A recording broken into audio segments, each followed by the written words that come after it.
Upam, da ste uživali. Jaz se ne spomnim, da bi že kdaj, pa dvomim, da bom še kdaj videla tako prepričljivo avtoriteto v trenerki. To je res, mislim, da po svoje edinstvena vloga v slovenskem filmu, ki ima zelo malo takih negativcev, če lahko tako rečem.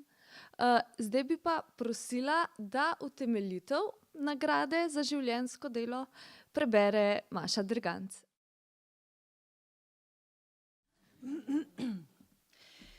Torej, komaj pred nekaj tedni je Boris Cavazza prejel nagrado.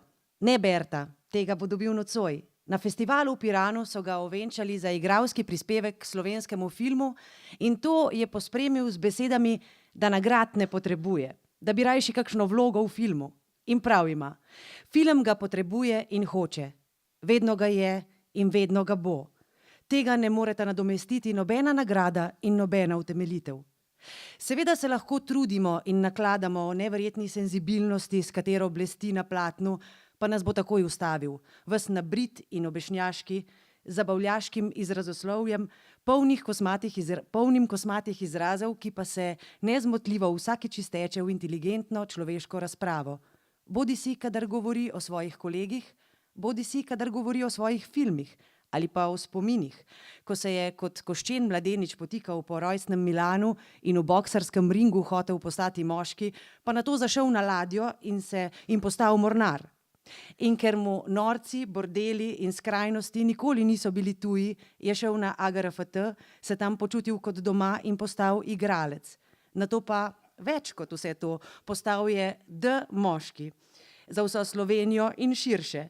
Naš filmski maček, kot Belmondo, a boljši igralec, kot Brando, a bolj zdrave pameti, kot Steve McQueen, a ni bil ne junak, ne antijunak. Predvsem pa sam o sebi nikoli ni govoril v presežkih in naučenih frazah. Nikoli ni skrival, da je imel, kaj bi lepotičili, tudi on ne bi, zajebano življenje, ampak to ni bila ena od anekdot. To je bilo dejstvo, vsem znano, a hkrati le njegovo, intimno, dostojanstveno. 3 besede, ki veljajo tudi za vsako njegovo vlogo, ki jo je oblikoval. In če sploh kdo, je lahko prav Boris Cavazza brez skrbi, da ga čaka še ogromno filmskih izzivov in to po 50-letni karieri na filmu in seveda v gledališču, na radiju in na televiziji, ker še vedno deluje povsem brezčasen, skoraj samoumevno vitalen, kot da je v njegovem pogledu nešteto ključev za vse duše, v katere vstopa, ko ga gledajo. In gledali smo ga z veseljem in strastjo in s ponosom, od začetkov v filmih Muke po mati, Vdovstvo Karoline Žašler, To so gadi, do novejših vlog v filmih Primer Felix Langus, Kratki stiki, Piran, Osebna prtljaga in v mnogih bravurah v kratkih filmih. Borisu Cavazzi maske veličine ni bilo nikoli treba nadevati ali odlagati, ker je nikoli ni potreboval. Največji vedo, da zadošča, če si samo človek s človeškim obrazom. Naj se ti na tem mestu, Boris, opravičimo za še eno nagrado. Dobiš film, samo da ga dobimo mi. Premalo je namreč slovenskih filmov in kljub mnogim, v katerih si nastopil, je še vedno premalo slovenskih filmov z Borisom Cavazzo, enim in edinim. Iskrene čestitke.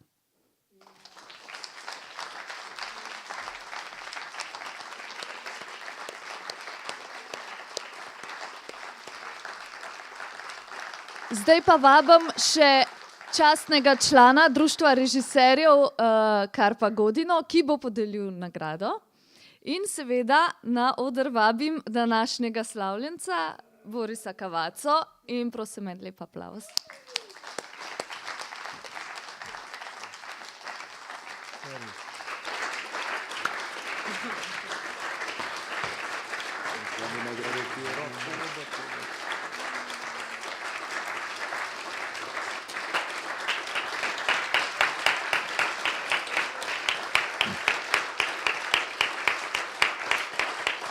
Ja, hvala, Karpo. Ti si eden od teh režiserjev, s katerim sem jaz delal. Ne.